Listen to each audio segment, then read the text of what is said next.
Hey, everybody, and welcome back to another episode. My name is Dana, and I will be your host. And our guest today is Josh Fullmer. Hello, Josh. How are you? How's it going? Thanks for having me. Thank you Good for to be coming here. on here. Sure. So, before we get started, tell us a little bit about you and what you do and all that kind of good stuff.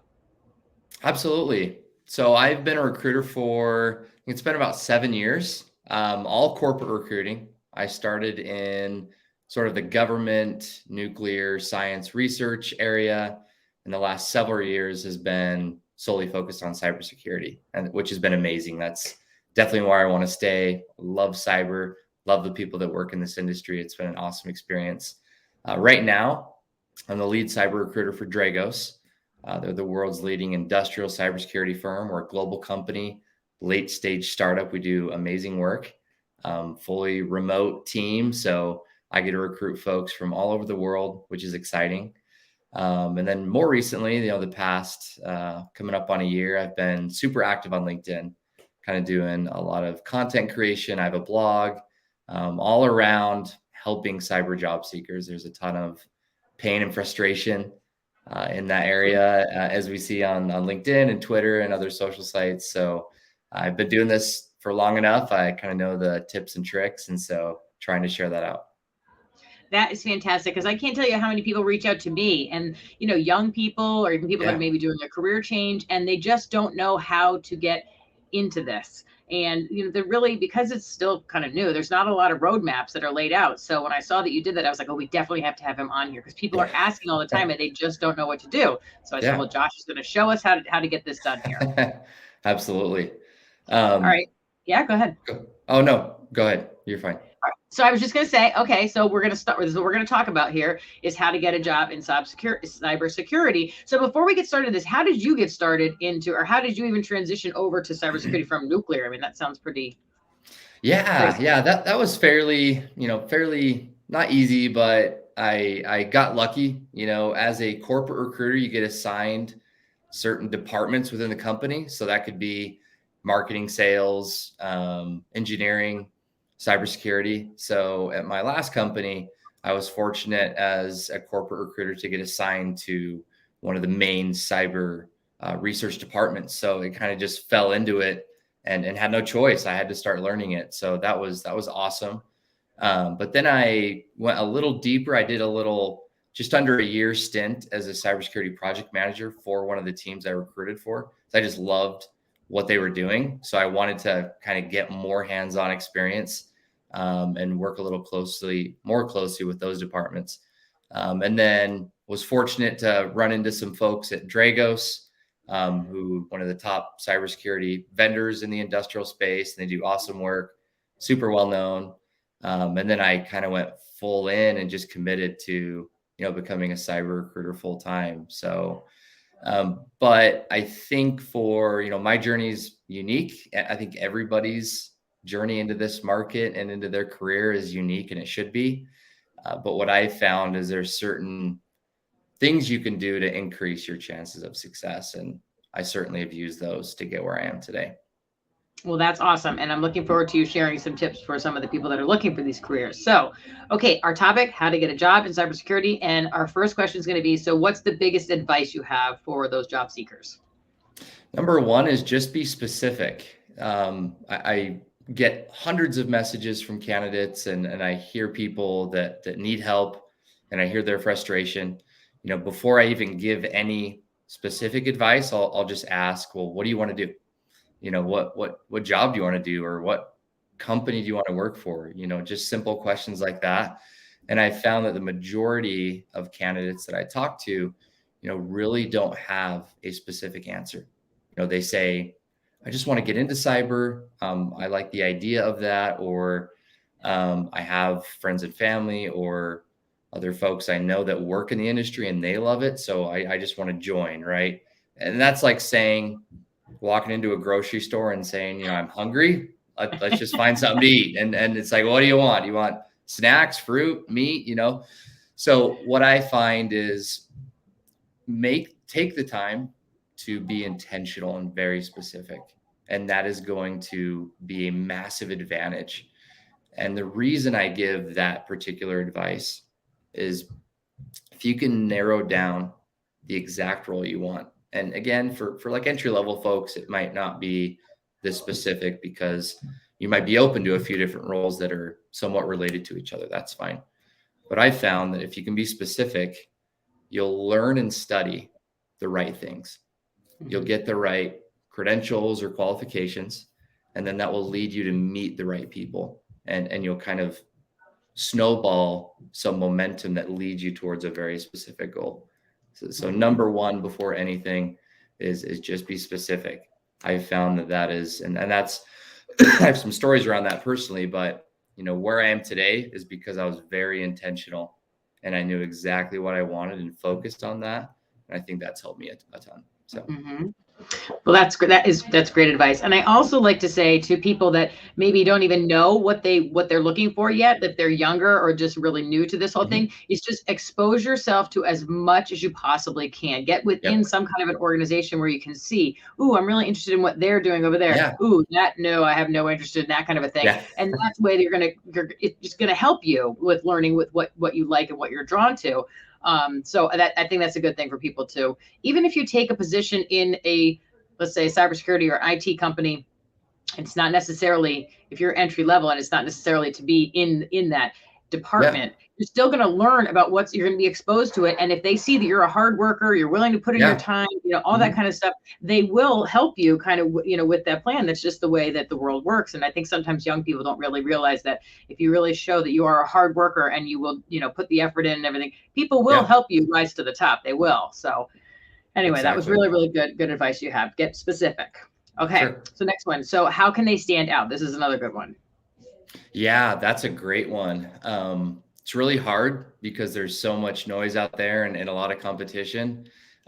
Number one is, I would just say, stay active online. If you look at, let's just use LinkedIn as sort of a platform example. So if you look at LinkedIn users, a large majority of them don't even log in on a regular basis, for one, if you just look at the whole population. The second thing, so cut out maybe a big majority don't even look at it on a regular basis. So those that are logging in are what we call lurkers. Large majority of people that do log in we just call them lurkers or stalkers. And that, I don't mean that term negatively at all. It's just they're there to consume information. That's fine, but they're essentially invisible because they're scrolling and just looking through stuff. Are you having a hard time finding new customers?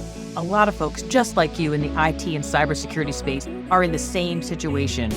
And they have embraced a new opportunity to get new clients. They're doing this by growing their online presence and maximizing the power of LinkedIn. How, you ask? I have a tried and tested method called my Cyber Social Program.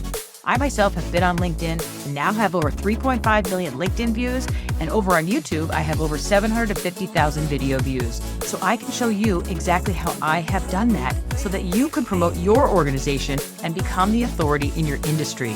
And the best part is, I've done all of this organically without one paid ad.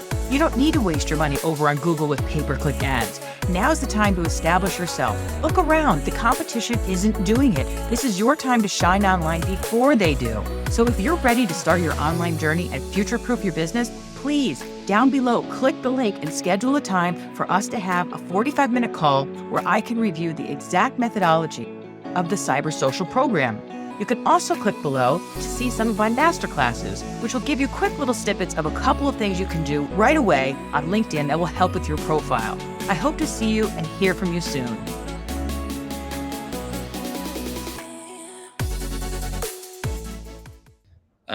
And then you've got folks that are a little more active. They're commenting, they're sharing content, maybe they're reaching out to people, messaging. And then you've got folks like myself or others I know that are creating the content that you see, sharing advice, sharing resources, writing blogs, things of that nature. So that piece of advice, to your point, would be to jump in, just get off the sidelines and start being active. It can be as easy as, if you're just starting out, you have very little followers or connections, scale up to that 500,000 connection mark just so you can get enough momentum going, enough information rolling on your feed. But what I like to do is just go follow 10 big cyber influencer accounts. These could be CEOs or other experts in the field. folks that have, tens of thousands of followers, because there's going to be lots of activity happening on those profiles. And just start learning, just start jumping into the comments section, start interacting as well. Then the other thing is just direct outreach to folks that might be in your target role or might be, in working in your target company, and just sending connection requests with nice messages and introducing yourself. So I find that folks, have a hard time because they feel like they don't know where to start. And really, back to my first point, being specific, it can be really hard to know who to connect with. But if you know the job you want, perfect. You can do a keyword search for, SOC analyst, Intel analyst, GRC specialist, whatever it is, and really start connecting with. And the more people you connect with within that space that you're targeting, you're going to start learning more. You're going to start meeting more people, which is great. And we could go into a lot of more specifics, but I think generally speaking, pick 2 to 3 platforms, Twitter, Mastodon, LinkedIn, and just start following those people, start interacting, just getting your voice out there. Absolutely. And I think with LinkedIn specifically, that you have a lot more access to people that you would never have access to. There's no way that if you were to call on the phone, you're going to have 12 gatekeepers you have to get through to get to some bigwig on there, versus if you just send somebody a message and say, hey, I'm new to cybersecurity. You post some really great content. I would love to connect with you. I love following you and sharing your information. Why would somebody not want to connect with that person? Exactly. So that's where you really have a lot more. It's a lot easier to get to the top or to get to where you need to get to. So exactly. So throw that in there too. Absolutely. Okay. All right. So what mistakes are they making? I think job seekers make 3 big mistakes. I'd say number 1, and we'll kind of piggyback off of what we just talked about, is they connect with just random people online. They're just sort of out of desperation. If you've got cyber in your job title, if you're out there, we're just going to, message blast and just try to connect with anybody and everybody. But in an attempt to do that, they kind of fall on their heads because, they don't send very personalized messages. They seem a little bit desperate, which I can understand that. But what I found is I always say this, it's much better to have 5 deep, meaningful connections than 500 meaningless ones, because we can get caught up in that connection follower game. I've certainly been there, but I think the mistake is just trying to play the volume game rather than being very specific and intentional and actually trying to build a relationship with someone online, which does take time. It's not an overnight success. Some of the best relationships I've built, took months of time.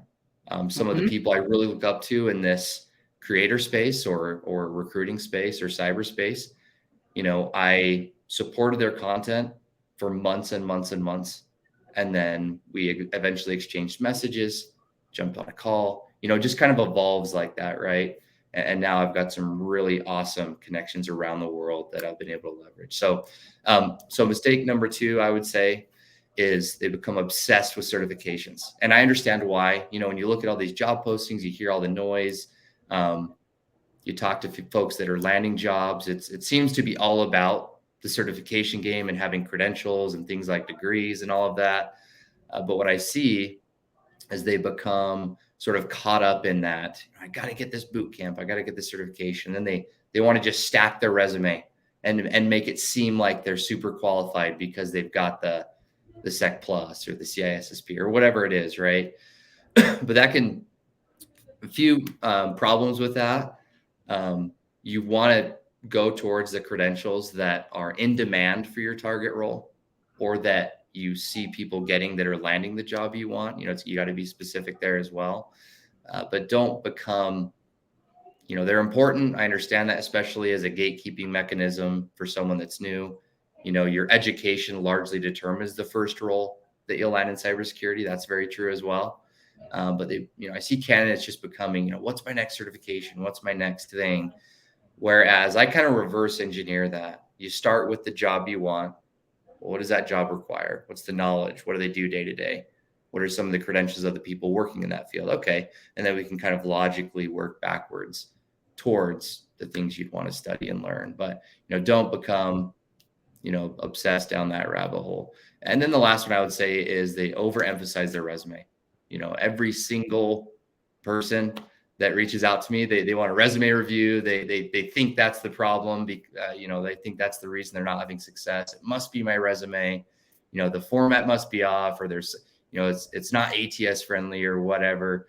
A really poor resume, yeah, maybe that's hurting you. But for most people, there's so many good templates out there, and most people can kind of figure it out intuitively. It might not be that. Your resume is important.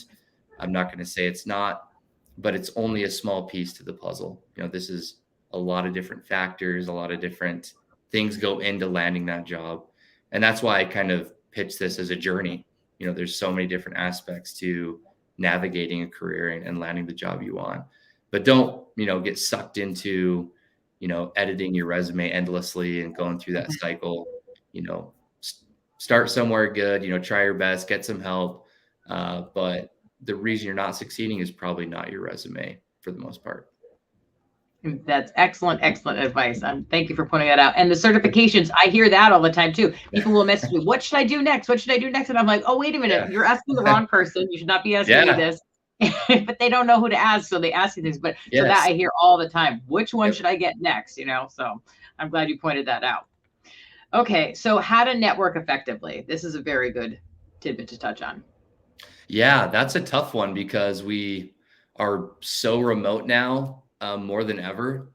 And it's like, how do I make a friend on the internet? That is such a difficult thing to do. So here's one. I've kind of touched on some of this, the staying active online, the connecting with the right people, following some big accounts. Those are all good things. But here's what I have done that has been a little more helpful to me. So if you're a complete stranger to somebody, they are less likely to respond to you, help you understand your situation.